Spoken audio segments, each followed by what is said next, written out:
Alright guys, as you have seen, so eto po yung yung malaking, malaki. Ito na yung pinaka-small ha, pero malaki pa rin tingnan. Sa totoo lang, it's really worth your money.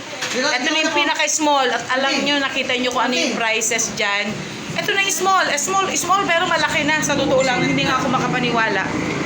So, ito naman yung hipon. Okay? So, sana hindi siya ayun. Ayun. So, ito naman yung hipon. Sobrang malaki na rin sa sa small size. So, ibig sabihin, mas malaki pa yung medium tapos yung yung pinaka mismo.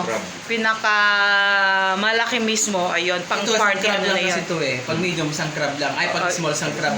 Pero pag medium, dalawa. Tapos pag malaking size na malaki. Mamaya na namin kakainin kasi gusto ko may kanin. Mas masarap kasi ang seafood pa may kanin. So, antayin namin yung kanin.